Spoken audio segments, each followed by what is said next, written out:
Welcome to Fantasy Focus. Today's podcast is presented by Geico. You can watch us every weekday at 11 a.m. Eastern Time on ESPN's Twitter, Facebook, and YouTube feeds, as well as the ESPN app. And you can download the Fantasy Focus wherever you get your podcast. Happy Wednesday. Field, Daniel, and Kyle here hanging out. Daniel is back. How are you, my friend? I'm good, buddy. How are you doing? Good to have you back here. Good to have a show where we talk ranks, plus all kinds of questions pertaining to the playoffs. We got a few updates, some news, actually a lot of news. Kyle, what's going on, my friend? Not much. All's good over there? Shows. Yeah, we're doing good. Love our Wednesday shows. Can I say something real fast? Of course, yeah. I freaking love having Kyle on our staff because you know why? Because he's amazing. Yeah. He's incredible because I know if I'm ever not going to be here for something, like we've got a stinking rock star that's going to be able to be here and make sure the show stays on its wheels. Yeah. So I just want to say, Kyle, I appreciate you for the last couple of days. Most versatile, hardest working person you could find here at ESPN. Amen. Well said by Daniel there. Right. And before we get to our injury updates, and we'll start with some news out of Cleveland, we wanted to mention this. Thousands, as you are probably aware, have been affected by southern and midwestern tornadoes. If you'd like to help, and any amount can certainly go a long way, please consider visiting redcross.org/ESPN. Again, that's redcross.org/ESPN to help the Red Cross respond and help people recover from this disaster. It has been a very, very difficult time for a huge part of our country. There are villages, there are towns, there are locations that have been decimated, and it has just been so tough to watch and see the scenes. There is a lot going on in our country right now, but we were thinking about anybody that may have been impacted. Family members may have been impacted, a community impacted. We're thinking about all of you, and no amount is too small here, right? And we are in the season where we talk about it is better to give than to receive. If you have it within you, redcross.org/ESPN, your donations can go a long way in helping to get those communities back on track. We're thinking about you. All of the regions impact. We know the great state of Kentucky, amongst the places that have been the most impacted. We're thinking about all the states and all the villages, all the communities, all the people that have been impacted by these natural disasters. Again, there's really no easy way to turn from that, but we have to go to, unfortunately, more disappointing news, and it pertains to another issue that is continuing to be a huge problem in our country, Daniel, and that is COVID-19. Yep. And we found out earlier yesterday that the Browns had placed 8 players on the reserve COVID-19 list. Those players include wide receiver Jarvis Landry plus tight end Austin Hooper. 6 more players, including quarterback Baker Mayfield, have been placed on the list as of this morning. The Browns have dealt with a number of COVID-19 issues in recent weeks. By the way, head coach Kevin Stefanski has also been placed on the reserve COVID-19 list. Well, there's not technically a list, but he has tested positive for COVID-19. It's Wednesday. The Browns play on Saturday, so Thursday would be a normal week, almost like a Thursday to Sunday window. Anybody who is vaccinated can test negative twice, 24 hours apart, and return to action on Saturday, Daniel. Seems unlikely that's going to happen, but just a reminder. So right now, the Browns offense could be without, and this seems likely, certainly possible, Baker Mayfield, Jarvis Landry, Austin Hooper, Jedrick Wills, left tackle, Wyatt Teller, right guard. Kareem Hunt's going to be out on Saturday. It is going to be a little bit of a mash unit on Saturday night for the Browns against the Raiders. I want to ask you a question just to make sure that I'm not an idiot here. But I also saw in a different sport that there were a couple of games that were suspended in the NBA just because of this. Is there ever a situation, or are we close to a situation where this is something that would happen with the NFL don't I remember at the beginning of the year them saying, like, under no circumstances are we moving games rather than get it canceled? Is that like a situation that could happen as we get closer? Just because we've seen so much happen as we've gotten into this, flu season. Yeah, the big difference between the NFL and the NBA/NHL is just the number of players, right? Yeah. That if you lose 5 players in the NBA, it's a third of your roster, right? Whereas in the NFL, it's less than 10% of your roster, especially with practice squad players available right now. As of this morning, and we are recording this podcast 11:03 Eastern time on Wednesday morning, there is no discussion surrounding the possibility of moving the game on Saturday afternoon. Keep in mind the Browns play on Christmas Day, which is Not this upcoming Saturday, obviously, but a week. So they go back-to-back Saturday games for the Browns. So it's possible that that's part of the calculation, because if you move the game on Saturday of this week, next thing you know, you've got a truncated week the following game. Yeah. Also worth noting that it's December 15th. Christmas, obviously, December 25th. It's possible some of these players that are unavailable now might be unavailable again in week 16. So we'll cross that bridge when we get to it. They play the Packers on Christmas Day, but a lot going on in Cleveland right now. I will say this. The players that are left over, Nick Chubb obviously is going to be very busy on Saturday afternoon. Jarvis Landry has been better recently for the Browns. That leaves Donovan Peoples-Jones, Anthony Schwartz, although he has been in the concussion protocol as well recently, Rashard Higgins. Like, there are very few reliable pass catchers in this Browns offense.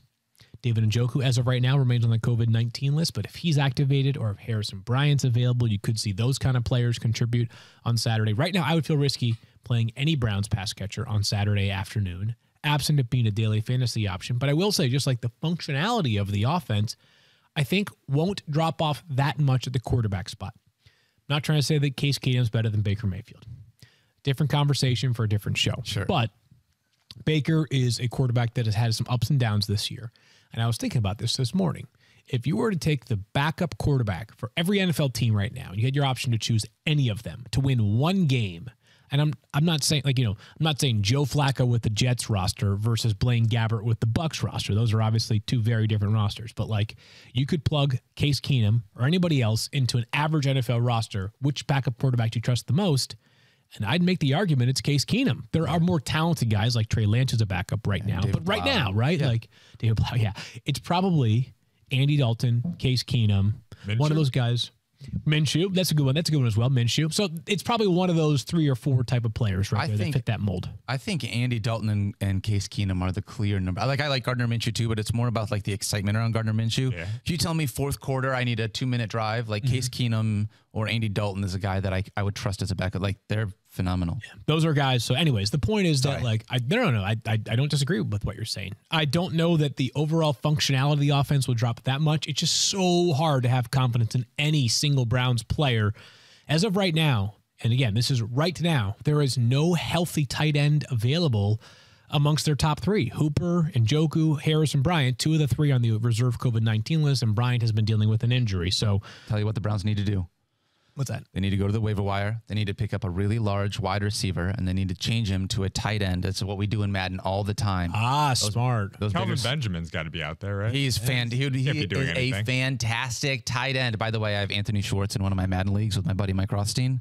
He is so fast. He's really fast. Yeah, he's awesome. I am excited to see. Yeah, he is very fast. All right. Let's move things forward here to a former Brown, which is Odell Beckham Jr., another team that's going through it right now in terms of COVID-19 issues, is the Los Angeles Rams, as Odell Beckham Jr., so amongst the players, is placed on the reserve COVID-19 list. This took place yesterday. There are a lot of Rams that have been placed on that COVID-19 list recently. Darrell Henderson's still on that list. Tyler Higbee is already off that list, which indicates that he had a false positive on Monday. He still missed the game, but the Rams have Jalen Ramsey and Odell Beckham Jr. and Darrell Henderson, and their starting right tackle, Rob Havenstein. More players, Jordan Fuller. I believe the total right now is 13 between the active roster and the practice squad for the Los Angeles Rams at the moment, Daniel. So I think this means that there's a chance on Sunday against the Seahawks that we see Van Jefferson step into a much larger role. Even though he's been busy recently, he sounds like he's going to be their number 2 passing game option alongside Cooper Kupp. So what does a number 2 passing game option in this offense look like, assuming there's not a third wide receiver that's kind of siphoning those targets away from him? Are you talking top, you're talking top 18 to 22 for Van Jefferson? Yeah, that sounds about right. That? Yeah, like here, the big question I have with Van Jefferson in a number 2 role is simply this, is that the volume's been steady. And last week, he had the long touchdown. Mm-hmm. The thing is that he's been running mostly those deep vertical routes, which, as we know, have the opportunity for upside. But he could easily have 7 targets and 3 catches, right? So I will be curious to see if the Rams adjust the way in which they utilize Van Jefferson on Sunday if Odell Beckham Jr. is not available. And if they do, that could lead to even more value for him. I think my rankings will probably reflect Van Jefferson being a top 25 wide receiver for right now. Honestly, I don't know where the Rams are going to turn otherwise right now at wide receiver, it's not a position of depth anymore for them. Unfortunately, it was, right? It really was. On paper, you have Cooper Kupp, Robert Woods, Odell Beckham Jr., Van Jefferson, your top 4. That's as good as you'll find in the NFL. And all of a sudden, 2 out of those 4 are unlikely to play. Obviously, Robert Woods is definitely not playing on Sunday. This Rams offense taking on a bit of a different look right now. Van Jefferson will remain probably around a top 25 play, if not creeping up a little bit higher with this news involving Odell. Let's get to some good news on the COVID front, which is that Keenan Allen's been activated for the Chargers. Daniel, no surprise there. He missed last week's game, this past Sunday's game, I should say. The Chargers play on Thursday night against the Chiefs. So Keenan Allen and Mike Williams both expected back. Here to tell you, Josh Palmer, Jalen Guyton, don't think those are considerations. Certainly not in season-long leagues, maybe in daily fantasy, but I would fade otherwise. 100%, and I don't think there's any other reason to talk about it. Yep, I agree on that. By the way, we'll keep an eye on whether or not just how those guys, like, I don't think there'll be any issues there, but whether or not Austin Eckler is limited all the rest of this week. He returned to practice yesterday. Austin Eckler sounds like he's going to play on Thursday. That's according to head coach Brandon Staley of the Los Angeles Chargers. Then one more piece of injury news. James Conner, DeAndre Hopkins have injuries that we are keeping an eye on. Both of them went in for MRIs on Tuesday after their Monday night game. Both of those guys, obviously, big parts of that Arizona offense. Hard to tell how much concern there is, though, given the timing of the injuries. So we've been going for a couple of weeks without DeAndre Hopkins at wide receiver in this offense. I'm just curious with the potential of having Chase Edmonds coming back. If James Conner misses time, how does this backfield shake out for the rest of what would be the fantasy playoffs in a time where you got to trust the running back that you're starting? Yeah, I think you have to. I mean, if James Conner's unavailable, like, I think Chase Evans clearly becomes a must start. Just there's so much opportunity there, right? Yeah. Even though I think there's probably a case that, like, if you could have one or the other only lead in that backfield, I think it's pretty clear. Like, if you could only start one Cardinals running back, it would be James Conner, right? Like, he's pretty clearly more effective because all that touchdown, better power, much more touchdown potential. Yeah. But if Chase Edmonds is available and James Conner is not, you've got yourself real potential RB1, maybe more like top 12 or 15 in terms of my rankings. With Hopkins, though, I don't know what to tell you, right? Because we saw this for the past few weeks, and it's not like, unless Kyle has numbers to back up differently, it's not like one guy consistently stood out and it was like, wow, Christian Kirk all of a sudden the top 12 wide receiver week in and week out. That's not the case, right? I mean, you're throwing a dart with A.J. Green, Christian Kirk. I think we can pass on Rondale Moore. I was just going to say I think that ship probably has sailed for this year. Mm-hmm. He'll have a random good game here or there, but I just don't think it's likely that if DeAndre Hopkins missed multiple games again, that all of a sudden you're going to have a guy that clearly steps up and it's Rondale Moore. I think Zach Ertz would be more likely to be that third target there. Yeah, he's been busy as well. He's been good for them. Let's come back and discuss quarterback rankings. I'm going to pass the baton over to you to host this thing, Daniel. Yes, please. But before we do that, a reminder that Capital One Bowl Mania is coming. Bowls start Friday, and we'll be creating a fantasy focus group for both that and the NFL playoffs on the Pigskin Pick'em side of things. So stay tuned. We will tweet out the links as they get up and going. You want to challenge me or Daniel or Kyle or Matthew or Stefania or Not Cool Keith, anybody, you name it, Mike Clay, we will have the opportunity to do exactly that. I love bowl season. It's always fun. I like to watch these games in random locations. I like to watch the SEC versus Pac-12 matchups, the ACC versus the Big Ten matchups. You name it, I'm into it. And I cannot wait for bowl season to begin. Again, it starts on Friday. We will have links available for you once those go live. And Field, we just did last week a first draft podcast in case anyone is interested. I just want to say this. You don't watch college football. If you're like, man, I love football. I just don't have time in my life to watch college football. First draft is where it is at because Field gets to sit down with two of the smartest draft people that we have at this company. Yeah. And if you want to know a quick fantasy insight and get a little bit of a groundwork kind of information from them, like, it's such a great time to listen. So check that out as well. I just want to say we're going to come back live daily, January 11th. Yeah, I think weekly, not daily. Did I say daily? Yeah. Weekly. That'd be a lot of podcasting January 11th. for Todd and Mel. Todd and Mel. Too much as it is. Mel and Todd, they're the best. They're absolutely the best. Todd's Mock Draft 1.0 is out. It's available right now if you want to get to know, if you want to know some of the names. And I always think about, like, teams with, like, it's one thing, like, it's tough right now, obviously, to be a Jaguars fan. There's a lot to be frustrated by, right? But, and there are other teams that are frustrated by, a variety of things too. But, like, if you're a Jets fan, as difficult as things have been this year, like, you can look forward and say, wait, even though Zach Wilson's rookie season has been uneven, there's a reason why we took him number 2 overall. and we potentially have 2 first-round picks in the top 10. Like, the Jets can move up the ranks fast with a couple of good drafts, keep stacking those together. This is why we look forward to the draft season. Kyle tells me he has the Cardinals a wide receiver 2 numbers. What can you confirm or deny? In 4 of the last 5 games, they've had a wide receiver 2 that was a top 30 receiver. It's just a matter of figuring out who it was. It was obviously 3 different guys over that stretch. 3 different 4 out guys. of 5. So yeah, so they're right. Decent chance somebody what's does the it. ceiling though? Yeah, but what's top 30? Well, so we get back to this, comes back to a question that we talk about a lot this time of the year, is that, like, again, I was talking about the Browns offense. I think it'll function okay. Like, I don't expect them to score 6 points on Saturday. Like, I wouldn't be surprised if the Browns score 28 points on Saturday. I just don't know who's going to score touchdowns. Like, the only person I feel confident will have a great day is Nick Chubb. Beyond that, I have no idea. Like, they could promote someone from the practice squad and he could score a 75-yard touchdown and it wouldn't surprise me.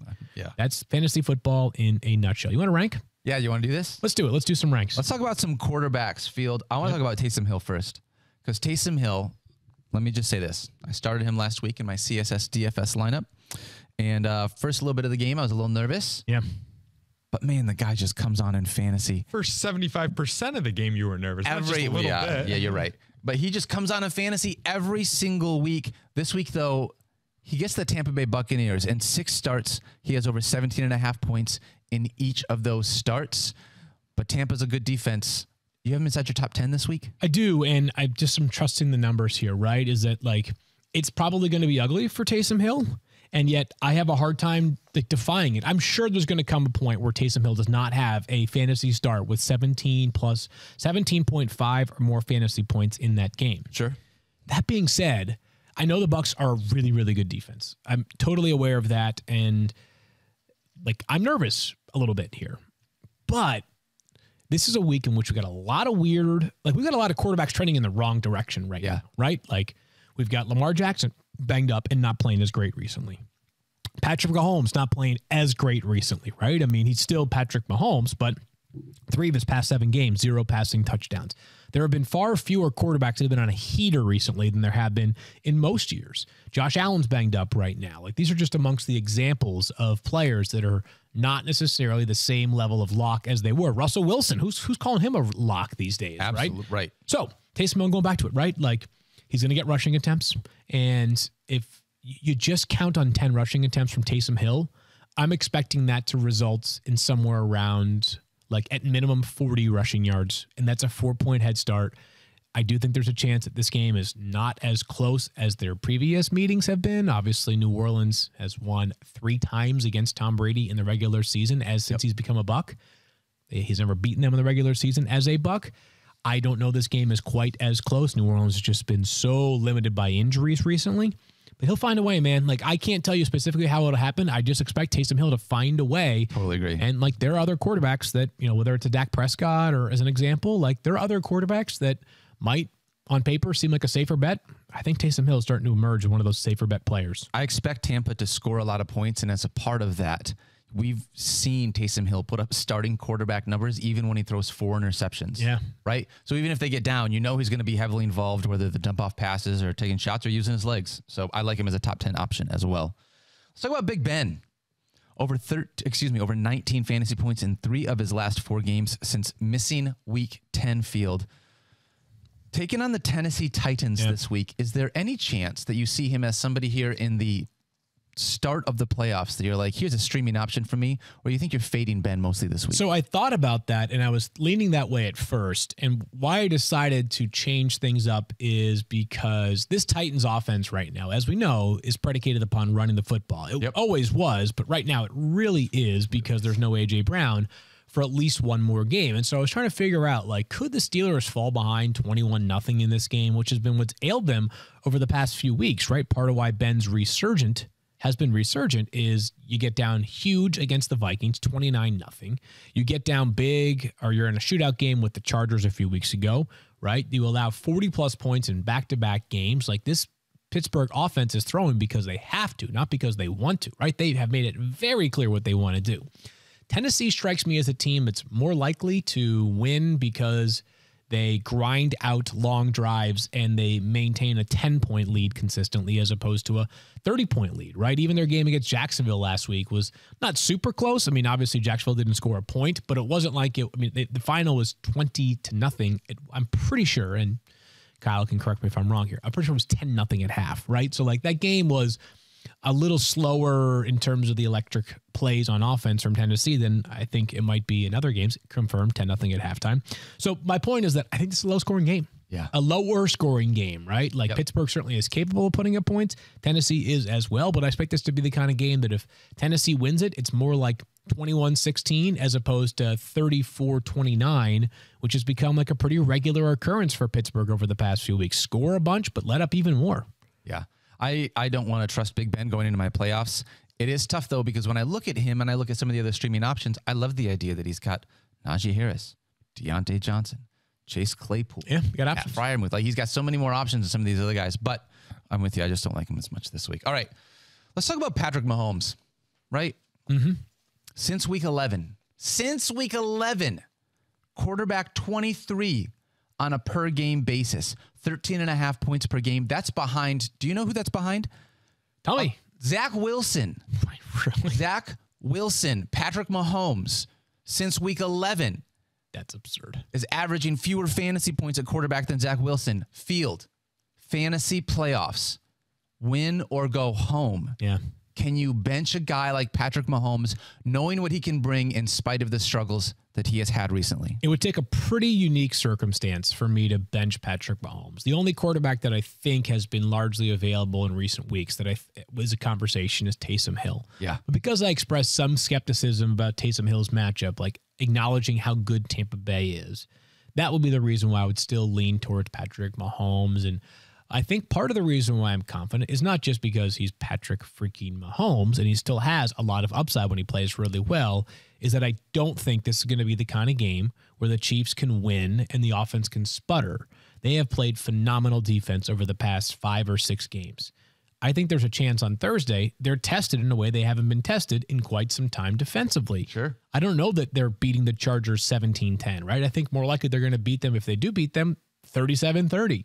So I'm expecting this to be much more of a shoot. I've got him at quarterback 7, which is much lower than you'd think you'd ever see Patrick Mahomes to enter this season, but I still can't bench him. I think this Chargers defense obviously has some really, really good blue chip players, but they've also got some holes, and I think the Chiefs will try to run the football really effectively against the Chargers because every team runs the football effectively against the Chargers. That being said, 7th for me on my quarterback board. I'm probably not benching Patrick Mahomes this week. I'm right there with you. I've got him at 7 as well. Consensus is 5. Here's the deal. If you have Patrick Mahomes, you've made it this far, probably in spite of the way that he's been playing. Right, yeah. So I love the idea that, like, yes, it's scary. Yes, I don't love it, but this is lowering expectations, not taking him out of your lineup. Yeah, pretty common phrase you hear around this time of the year. Yes, it is. Lowering or raising expectations, but not benching a guy because, as we often refrain, and I wrote this in the waiver wire column, is that, like, I think it was last week, like, kind of know your needs for the rest of the season. And it's not the time to overthink it. I understand that, like, the stakes are greater, and, like, I've got fantasy matchups that I am just grinding my, like, I'm going to have like a sore in the back of my neck from scratching it so much, thinking about, like, who do I start? What do I do here? Right. I'm going to go with whatever's been getting me there. Right. And so if you have Patrick Mahomes and you're just sitting there and you're like, all right, well, like, I'm a 3rd seed in my league. Like, or do I play? Hasn't been perfect. Tua, who's taking on the Jets this week. You know, and like, that's a little bit tantalizing and I get it. It's like, you know what? Like, go with your gut. I always tell people, go with your gut. And if your gut if it's carried you that far, like, don't overthink it too much. Like, generally speaking, the team that carried you to the playoffs, absent an injury situation, should be the team that you have the most confidence, not complete confidence in, but, like, generally speaking, at the single position spots, quarterbacks as an example, tight end as an example, like, I tend to ride with who got me there. Tend to. Not always, but I tend to. So let's talk about this next player then, because here's another guy who has not been a top 20 quarterback in each of his last 2 games, including 3 of his last 4. That is Dak Prescott from the Dallas Cowboys, taking on the New York Football Giants. And Field, he comes in outside of your top 10 this week at 13. I'd be curious how many people have Dak Prescott as their quarterback in the playoffs. Like, I'm sure there are plenty of people that do, but I bet the number is a lot lower than it was 2 years ago when Dak was at the peak of his powers, because he has not been good recently. And you just sort of laid out some of the figures there, Daniel, but I am at 13. this Giants defense has been this season. I don't think Chargers fans are too impressed after what they did last week. Leonard Williams, their big-time defensive lineman, is sketchy for this game right now. I don't think he's ever missed a game in his career. He's got an elbow issue now. He might not be able to play, so the Giants cannot rush the passer, or they have not done so nearly consistently enough this year. So there are some reasons for me to think that Dallas can move the football. I don't know. It's just all the things that we've talked about. Like even Jerry Jones is admitted right now, Dak Prescott's in a slump. And if the Cowboys defense wasn't playing so well, then I might have more confidence that Dak could get out of this slump faster. Because the defense is playing so well, I'm thinking to myself, like, Dak doesn't need to go out there and lead them to a 35-point win, right? They could theoretically clinch the division this weekend. And if they win 24-16, like that wouldn't surprise me. And there's Jeremy Fowler from ESPN reported that the Giants might get some snaps for Jake Fromm this weekend. Like they're choosing between Mike Lennon and Jake Fromm. Like this could be one of those games where Dallas defense just dominates the Giants. I've got them at 13. Okay. Let me ask you really quickly before we move on from quarterbacks. Yeah. There's a couple of streaming options this week that we all like. Jimmy Garoppolo is at least an option taking on the Falcons. That's a nice matchup there. Kirk Cousins taking on the Bears. And Tua, we mentioned, taking on the New York Jets. I feel like Tua is my favorite, but do you have one that stands out to you that you say, if there was one streamer option I like this week, this is the matchup in the quarterback I'm pulling for? Yeah, so it would be Tua as well, but Kirk Cousins isn't far behind. This is where we really need to like divorce ourselves from the names of these players as best you can, right? Like if I just told you over the past 6 games, one quarterback's been in the top 10 4 times, you'd be like, okay, I'm playing him, right? And yet there are going to be people that may have the opportunity to grab Kirk Cousins and they're going to bypass on him for somebody that's been sputtering, right? So this is the hard, tricky part. You just know what he's capable of for better or worse. And when I say he, I mean whoever your quarterback is. So Kirk Cousins, like him against Chicago Monday night. I have not checked the weather. That's the only thing that would make me a little skittish. Let me see if I can pull it up on my app right now and see what the weather is for Chicago. Just because I learned a couple of Mondays ago that you never know, especially this time of the year in the Northeast or the Midwest. Monday, it looks cold, whatever. Cold, no rain. Yeah, nothing crazy with wind. I'm good there. Okay. Chicago, playing, I'm fine with that one. Kirk Cousins I like. And then Tua as well, right? And Tua's a tricky one because it's not like it's a bunch of explosive plays for the Miami offense, and there's going to be no Will Fuller this week. We have no idea who's going to play running back for them this week, but I do think they can beat the Jets still and do so fairly handily. He's completed 80% of his passes over the past 3 games. Like that's ridiculous. That's unreal. Yeah. That's unreal. All right, let's talk about a couple of running backs here. Start with the Cowboys. Do we have any updates on Tony Pollard, obviously, coming back from the foot injury on that long touchdown run that looked beautiful? No update as of yet for Tony Pollard. The Cowboys hit the practice field later on today, so as of right now, I am planning for Pollard to play, but we'll keep an update on that. We'll keep you updated on that, I should say. And I still have Zeke, obviously, clearly ranked ahead of Tony Pollard. Yeah. I'll tell you what, they're taking on the Giants this week. Week 5 against the Giants. Zeke had 23 touches, 112 yards, 2 touchdowns, 25.2 fantasy points. That was his second best game of the year. Understanding that Tony Pollard might be limited or maybe he might not be 100%. You think you see I don't want to say that kind of 100 yards and 2 touchdowns is ridiculous, but do you think you see a big game from Zeke from that standpoint? I don't. And there are a lot of reasons why. First of all, week 5 is a long time ago, like just in life, but the Giants defense was a different defense at that point, and the Cowboys offense is a different offense right now. Offensive line's got injury issues. Tyron Smith has been banged up recently. They are just, and we said this a couple of days ago, this is no longer an elite offensive line. I had this conversation with Todd Archer, who does an amazing job covering the Cowboys for us here at ESPN. He joined us on the radio show I do on Sundays called Primetime, 5 to 9 p.m. Eastern time on ESPN Radio. And he was like, it's just time for us to stop talking about them in that way, right? Or like maybe we need to think about that because for a while it was, hey, the Cowboys dominant offensive line, Tyron Smith and Zach Martin, Travis Frederick and all those players, Lyle Collins, et cetera, et cetera. Not them anymore, right?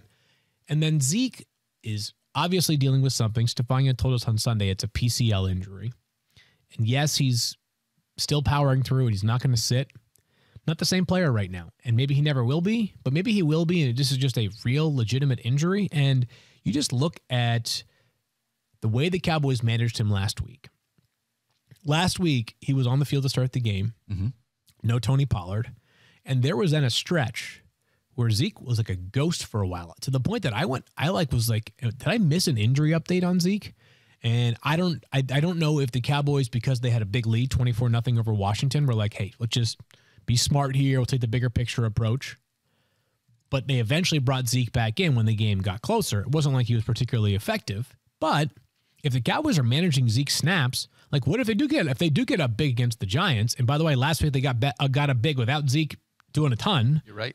Then what happens, right? Like if Dak Prescott, if they could score 2 defensive touchdowns on Sunday in the first half, and it wouldn't surprise me. So I've got Zeke as running back 14, but the number of running backs that are just like true dominant top 10 every single week forces is so narrow right now. It is truly remarkable where we're at. Okay, so we've been talking then to that point, right? Oftentimes, and especially now, we're saying your running back position, a lot of times you just need to go with the guy that's going to be on the field, someone you know is going to get touches, because you have so many injuries that have led you to this point. Chuba Hubbard, as an example, took over for CMC. Here's the good from last week. Yep. Received 10 of the 14 running back carries for the Panthers. Here's the bad. He was outsnapped 37-24 by Amir Abdullah. Yeah, it's tough. Not going to catch passes. Have to score a touchdown. Playing the Bills on Sunday. A Bills team that I think is going to be very energized to play after back-to-back losses, both of them close, one in overtime, one on Monday Night Football against the Patriots. The Bills are going to be playing with their hair on fire on Sunday. I got him at 34. I'd rather not play Chuba Hubbard. Like, this is a fairly standard, straightforward one for me. I think so, too. He could fall into the end zone for sure. No, he couldn't. But Cam Newton could fall into the end zone. That's right. It's a great point. Like, there are better options to fall into the end zone for Carolina, and Carolina's season's gone sideways. Yeah. Like, if you look at this Carolina, think about where it started. Sam Darnold and those 5 rushing touchdowns to start the season. By the way, still their leading touchdown rusher for the season. Stop it. Still, yeah. There's got to be a time, like, I am so not, like, my thing is to not just, like, spend every single day telling these teams what they did not do, like, what they didn't do right. That's not the way that I try to analyze these things, because people mess up all the time. Yeah, right? Of course. And it's like, it's easy for us in hindsight to say, well, you should have done this differently. Right, of course. But the Panthers, like, what a tough string of events with quarterbacks, right? I mean, just like everything over the past couple of years has just been alarming. And so along those lines, Chuba Hubbard out of my lineup. Okay.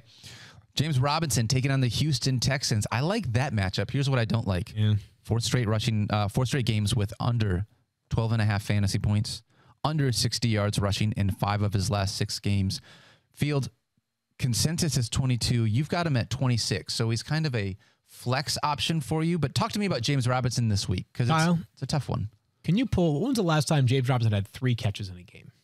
On it. Because I want to know the answer to that, which leads to me to the rest of this stuff. That, like, thank you, by the way, Kyle, for that. More than 3, November 14th. Okay. He's only done it twice this year. More than 3, twice 4, in the season. Yeah. I mean, he's hardly a factor in the passing game like he was last year. Yep. He can't find the end zone. Yep. The head coach situation is a disaster right now. I have no idea to trust. Like, I have no idea, just because Trevor Lawrence is saying he wants more and more and more James Robinson, like, who's to say that'll be the case? He's got under 12.5 fantasy points in 4 straight games. I mean, just right now, again, we got to go to the blind resume type stuff, right? Like, this Texans matchup may seem okay on paper. I think the Texans win again on Sunday. Season sweep for the Texans, because I'm not saying things don't have to change in Houston. They do. But when I see those 2 teams, I see a 2-10 team that I get it. Like, they're overmatched, but they play their butts off every week, at least in Houston. Yep. Versus a 2-10 team that I don't quite get with Jacksonville. Like, not like they don't have, they obviously have some major needs, right? But like, they spent big in free agency this year. They have pieces on paper. Like, who's the best Texans wide receiver besides Brandon Cooks? And you're like, wait, Jacksonville has like Marvin Jones Jr. and Laviska Shenault, and like they had these James Robinson, they had G.J. Chark to begin the year. Like, they've got some pieces there, right? Super frustrating right now to watch the Jacksonville Jaguars. So I'm benching him if I can. You know what's frustrating for me? Watching the Green Bay Packers backfield, Field Yates. I just want them to pick one, but they're both so good. Yeah, not going to happen, right? It's not. Yeah. So at this point in the season, we're now here, like I'm saying this every single time. You're here first week of the fantasy playoffs. You've got both of these guys on your roster. Aaron Jones is an obvious start. Yep. He's the clear-cut number 1. You think he's a maybe? You think that's a maybe over A.J. Dillon? I think it's maybe, yeah. All right, let's talk about that. Well, so, I mean, this past week we talked about how Aaron Jones got the 2 touchdowns, right? But Kyle, wasn't it like over the 4 games prior to that? Like, Dillon had the clear points edge, clear rushing yards edge, the clear rushing attempts edge. Like, he did. 4-game sample size. That's legitimate. Last week, A.J. Dillon still had the same number or a close to the same number of roles. Like, this is 100% a committee. And Aaron Jones cashed in a couple times this past week. He's a good touchdown scorer for sure. He's a good passing game option for sure. But like, they're going to be mindful. A.J. Dillon's a good player. Like, they've got a good thing going. And not that he's listed on the injury report or anything, at least to my knowledge, but like Aaron Jones recently dealt with a sprained MCL, right? Like, they're going to be smart about this. Why wouldn't you be? Like, the Packers are playing for bigger things than our fantasy lineups, right? Sure. Packers are playing for the Super Bowl. They're playing for a title run this year. Title town. They are the number 1 seed in the NFC as of right now. Like, I don't see any reason why Matt LaFleur would deviate from his current course, which is a pretty clear snap share. And there are going to be some stretches where when they need to run the clock out, the best thing you can do is hand the ball off to your 260-pound running back and A.J. Dillon, who's the closest thing physically to Derrick Henry having the league right now. Is he really 260? Maybe he's 240. I don't know. I mean, his quads alone are like 220, right? Big. Like, whatever. I don't know. He's That's not huge. He's jacked out of his mind. He's huge. So you're not wrong. Okay, I don't think that I'm disagreeing with you. My question more is from a flex perspective, right? Aaron Jones, you're starting. I'm playing Jones over Dillon if I have the option. I just know that there's a chance like Aaron Jones gets you 5.5 fantasy points on Sunday. Absolutely. Yeah. That's the thing that we definitely will monitor with Stefania. 247 pounds. Okay, so I was off by 13. That's basically Derrick Henry, though. Like, Derrick Henry is basically 247, I think. Yeah, I mean, these two guys are freaks. A.J. Dillon is Derrick just... Henry, exactly 247. Yeah. And 3 inches taller. Wow. Yeah. Yeah, Dillon's a freak, man. He is unbelievable. He's so super fun to watch. Yeah, there we go. Of course. Kyle had all the notes I was asking for. But yeah, week 14, he had 4 straight top 20 finishes, right? So, like, it seems pretty clear. All right, let's talk about a couple other guys that might be more flex plays. We're not really sure what's going on here. Darrell Henderson. Assuming he's healthy. So, taking on Seattle. I have him in my ranks with the opportunity for him to return to the field this week and practice a couple of times. Sure. If he doesn't come off the COVID list until like Friday night or Saturday, I will keep him. I will lower expectations quite a bit, right? Because it's a conditioning thing. Yep. You've been dealing with a virus that's kept you away from the facility for 7 days. If you're, or whatever the number would be, like if you return on Saturday, like I'm not sure I'm playing him. I'm not playing over Sony Michel, but if he gets back tomorrow, the next day, then I have him ranked as like a top 15 play because I think he's clearly the guy. He's clearly the most talented guy, clearly the most, pass catching friendly running back in that offense. So that's why I have him ranked as I do, but just want to make sure people are clear that like if he comes back on Saturday from the COVID-19 list, factoring in time missed due to the virus, plus the fact he's been nursing an injury, I would play Sony Michel over him. I really would. I think I'm with you. And because Sony Michel has looked great too. Yeah. Every time that he has stepped in to be able to do this. All right, how about Deontay Foreman taking on the Pittsburgh Steelers? Pittsburgh allows the 9th most running back points per game this season, and we talked about it earlier on. The Titans want to run the football. ESPN consensus has him as a top 25 running back here in Week 15 Field. Is he a flex play for you? Is he an RB2 for you? I've got him as a flex play. I love the matchup against Pittsburgh because how could you not, right? I mean, the Pittsburgh run defense just got shattered last week by Dalvin Cook and the Vikings, and I'm not sure that's that much of an outlier. Like, they have just been getting pushed around. Now there are question marks about TJ Watt and Alex Highsmith's availability. Like, it's just not a good defensive front, which when was the last time you could say that about Pittsburgh? Probably like 50 years ago. The reason why I don't have Deontay Foreman higher is because he's not the guy unto himself. Last week, he had 13 carries, just 5 more than Jeremy McNichols, 7 more than Dontrell Hilliard. Like, you simply can't trust a guy who's only getting, if I do my math correctly, 48% of the snaps, percent of the rushes. Like, you just can't trust that compared to where we were with, Dalvin Cook this past week, who basically got all the work for the Minnesota Vikings. Yeah, if that was 19 Foreman, then it would be a different story. Yeah. But I think I'm with you there. All right, let's talk about one more running back. Michael Carter taking on the Miami Dolphins this week. Before his injury, he was running back 10 from week 7 to 11, averaging almost 17 points per game. Like I said, taking on Miami this week. Do you think that Michael Carter kind of comes back to that player we saw a little bit earlier in the year? And are you trusting that? Is that somebody that you would play here this week? I think so. And here's the reason why, and Matthew brought this up yesterday on the show, is that part of what made him so valuable was all these dump-off passes. And if you get 6 or 7 targets in a game as a running back, it's hard for you to not be a top 25 play at the position. Like, especially if those are short, like the low depth of target type targets. Low depth of target type targets. That's a word for you. Yeah, no, that works. That is. But if they're dump offs and not like designed routes, right? Like it's one thing if you've got Christian McCaffrey running 12 yards down the field, like the efficiency of those targets is just lesser on average than a dump off play, right? So that's what I'm banking on because Miami's going to be able to rush the passer. They're going to be able to get after Zach Wilson throughout the game. They're going to be able to play good defense all week. Like I think this is the script, I think, aligns for Michael Carter to continue to catch a bunch of passes. I agree with that. Yep. I agree with that. I like Michael Carter. Yep. All right, let's talk about some pass catchers.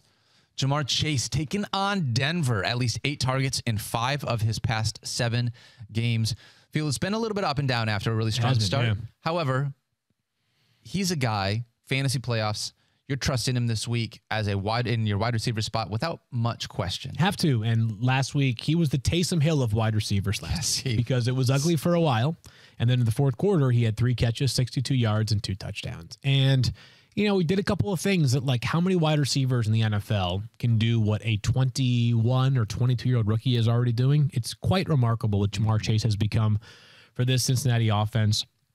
I'm starting him. I'm doing so with confidence, Daniel. I'm aware of the fact that Denver's got good cornerbacks, and I know Chase has been up and down recently, but there's too much upside. Too much upside. I know he's just had really one good quarter for the past month, but there's too much upside. That one quarter has enough to sort of reel me back in and feel like I'm doing so with confidence. And I realize that this seems obvious now at this point, but it feels like this wide receiver group has absolutely shaken out where T. Higgins has started to become that number 2 guy, and Tyler Boyd, as much as he might be the number 1 guy. Yeah. Yeah. Tyler Boyd, as much as we all love him, is a great number 3 wide receiver for their NFL team, but for fantasy, it's just like he doesn't exist anymore. Just remember, everybody, your fantasy team and your needs may be different than what the team values the player for. Like Tyler 100%. Boyd's super valuable. And we've seen him be awesome in fantasy. Yeah. It's just not what they need. Not right now as a number 3 receiver as opposed to a number 2 or number 1 wide receiver. Yeah. Phil, let's talk about a Detroit Lion. Do you mind? Of course, I would love to. Amon-Ra St. Brown. I'll tell you what, 24 targets over the last 2 weeks. That is tied for 5th in the NFL with Hunter Renfrow. That's more than Stephon Diggs and Deontay Johnson. Taking on the Arizona Cardinals here, though. After this, I want a quick Hunter Renfrow. Not really a ranch to take. Amon-Ra St. Brown's my 35th ranked receiver on the board this week, Daniel. There's a case for him to be even higher. I am higher than the consensus ranks by almost 5 slots. And you just mentioned it. The volume is so good, right? He's a good player, obviously. He's a good young player. And nothing's going to change for the Lions against Arizona, unfortunately. I think this is going to be a game where they're playing from behind.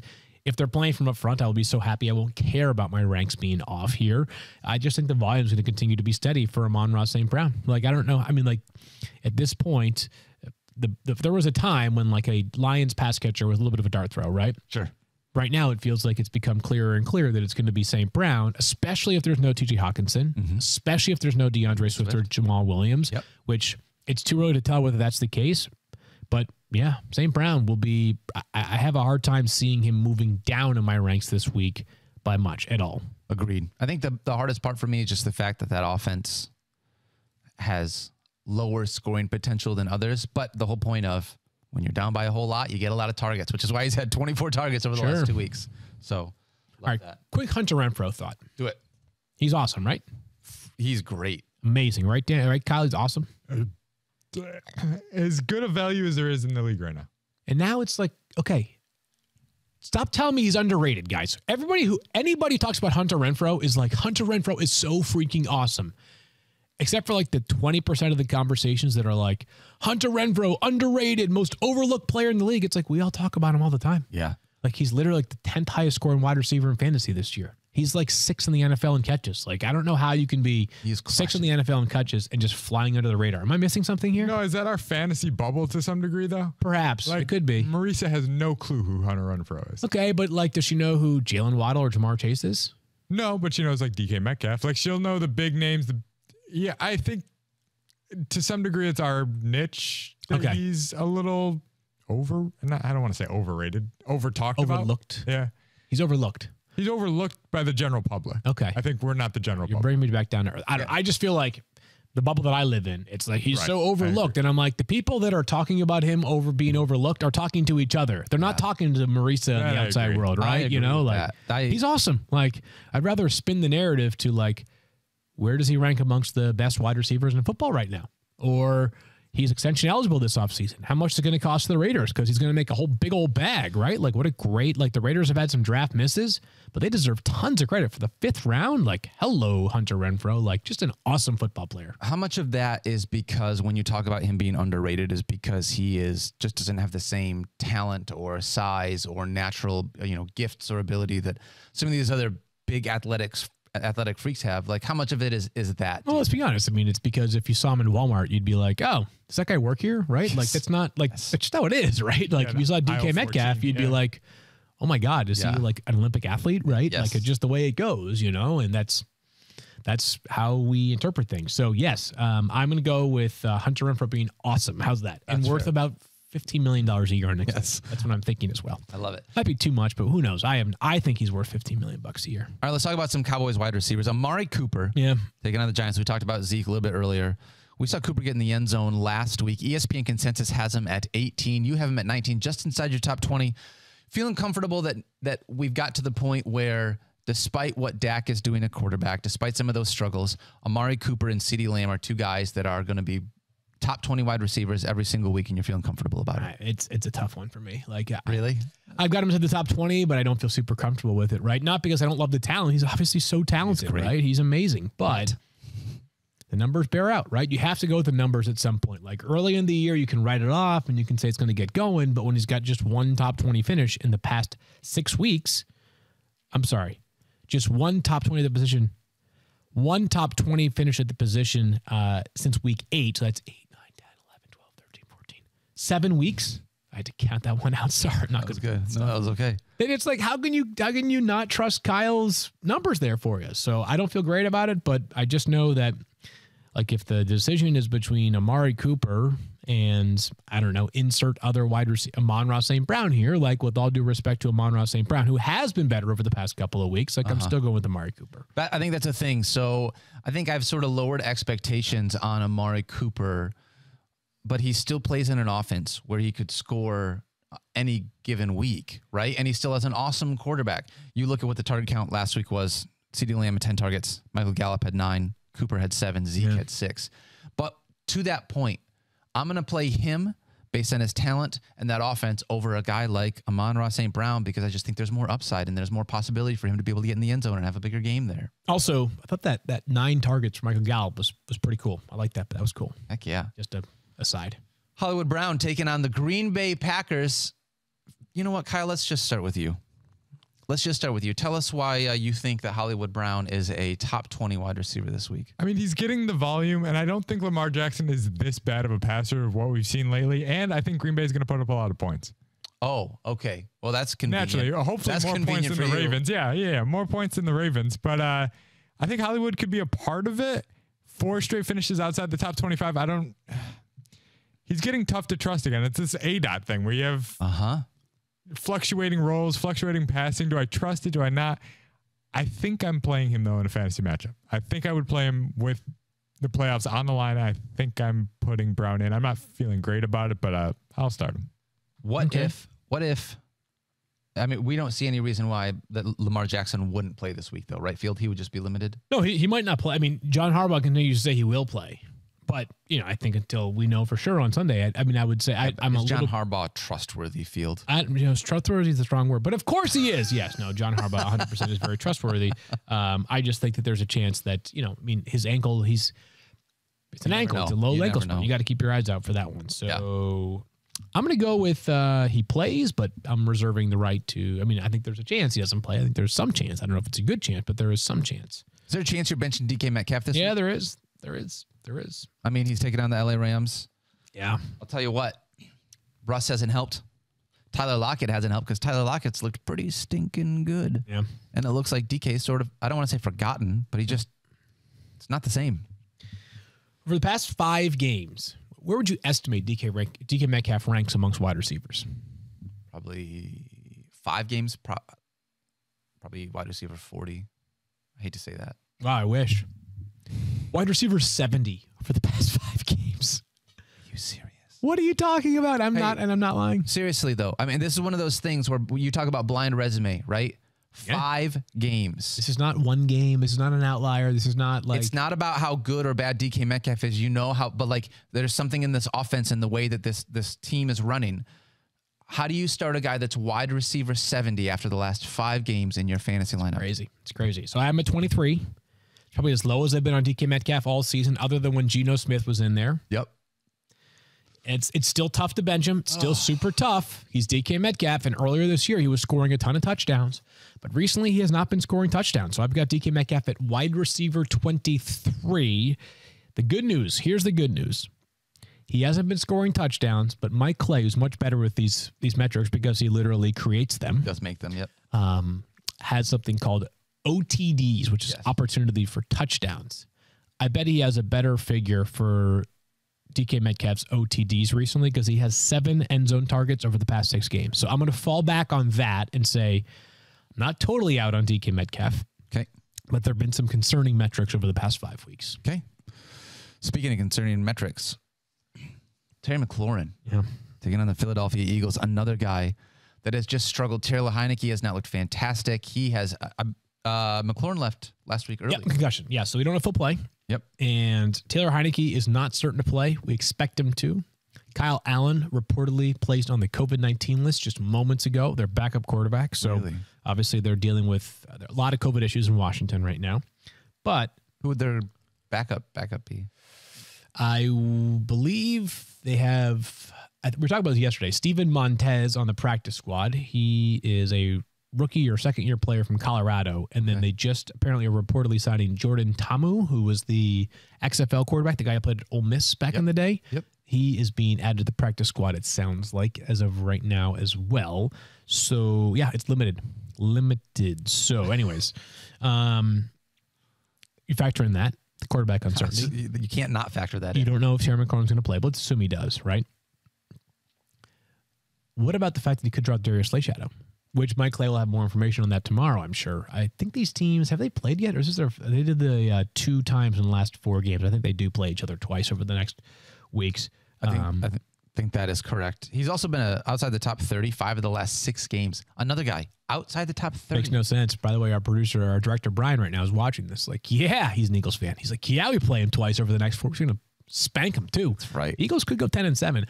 But this is a good, like, Matt Harrington, our producer on the show on a lot of days, and also the producer of Fantasy Football Now, just texted me, and he's like, isn't the point with DK, like, with DK Metcalf, why can't we watch them force feed the ball like we do with Devontae Adams in Green Bay and Cooper Kupp in Los Angeles and other places where it's like, Cooper Kupp is the best wide receiver in football by a long shot this year, and he's still getting like 13 targets per game. Like, teams are trying to counter that, right? I just want to say really quickly to so Matt, I am 100% with you. DK Metcalf should have 12 targets a game.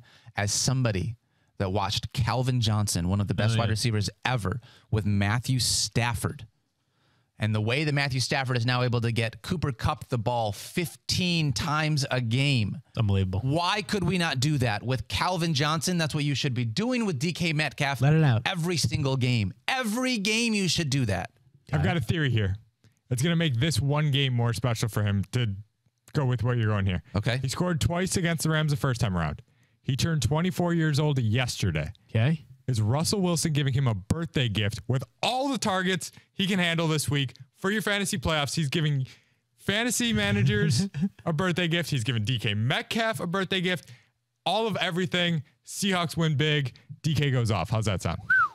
I would love it. You adjusting the rankings accordingly, Kyle? My rankings, sure. My official off-the-board rankings, DK Metcalf is now up to wide receiver 7. I love it. From not ranked because I didn't have rankings. Okay. I'm in 7. DK gets a birthday gift of Russ did send him a nice Twitter post yesterday about his birthday. Sure.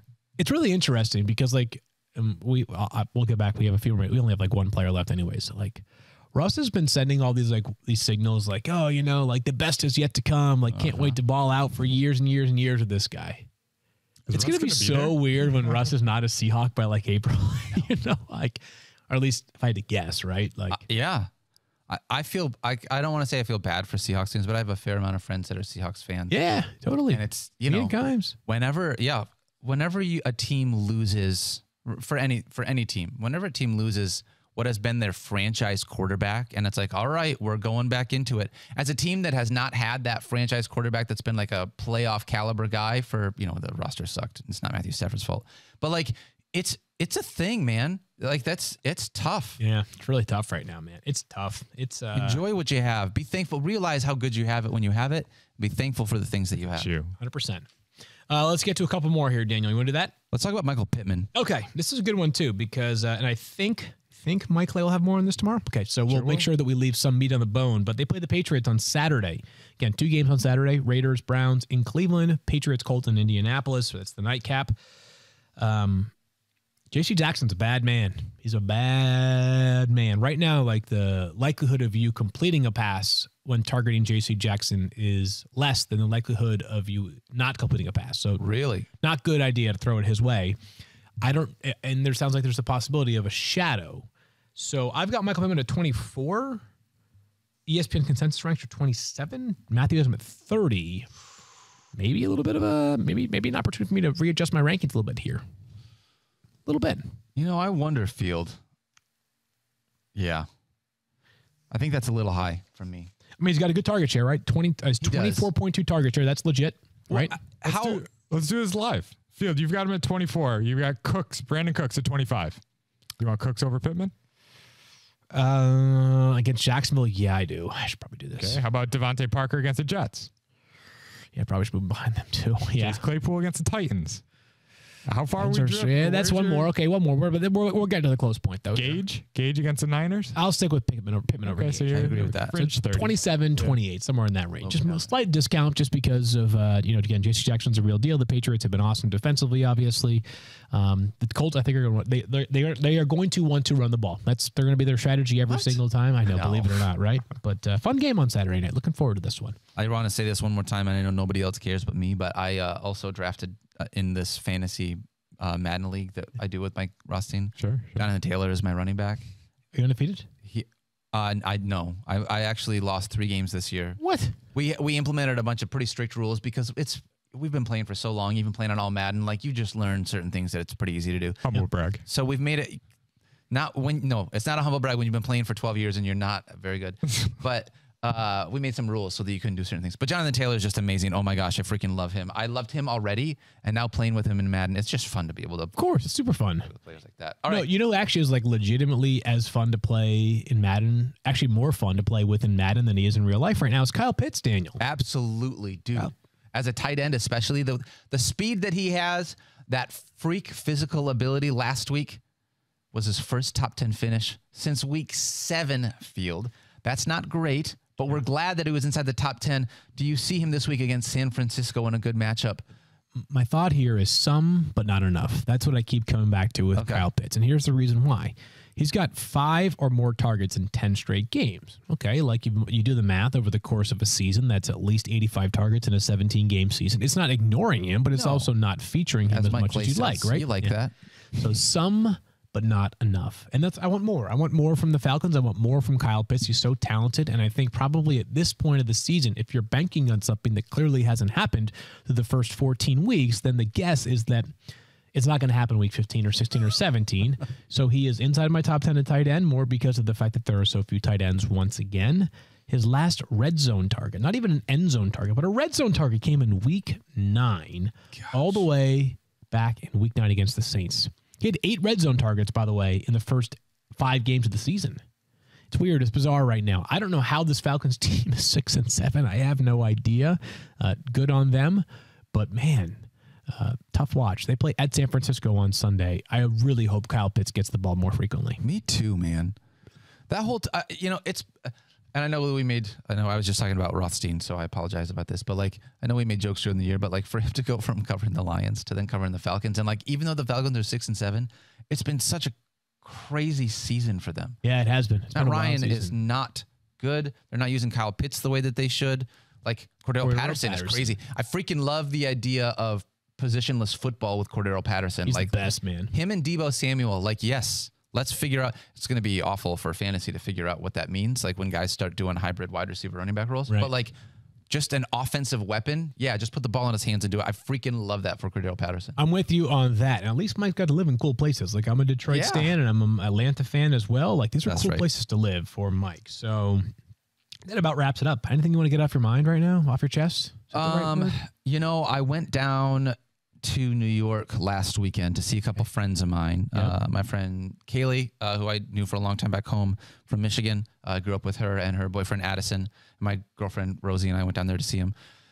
And I got to tell you, it's been a long time since I've like gone out and done a thing. Like we haven't gone to the city since, you know, all of everything happened. It was really fun just to like see old friends and do a thing. They live in Portland, Oregon, so they flew across the country. So like when people fly over, it's like, man, I got to make the trip to see you. Yeah, you know what I mean? Yeah, I love that. And so it was really fun to be able to do that. I had a blast. However, then I feel like real run down after that. And so, which is why I've been out the last 2 days. I got tested. Everything came back negative. So I was just been feeling under the weather. Feeling better now. I appreciate you guys holding down the fort so unbelievably well, in spite of Matthew doing both the Monday and Tuesday show. I know. It was a miracle. I know that I really set you guys up for failure there, and I really appreciate the way that you came through. Appreciate that very much. Always great stuff here. By the way, Terrence, great job. Your first day producing the show today. You crushed it. No surprise. Nice You job, had excellent staff. Looking forward to more. For Daniel and Kyle, I am Field. Back Thursday with Stefania, Mike Clay, Daniel, Kyle, myself. Wide receiver cornerback matchups at Thursday Night Football Preview. And, of course, the latest on all the news. Everybody be well. We'll talk to you on Thursday. Peace out.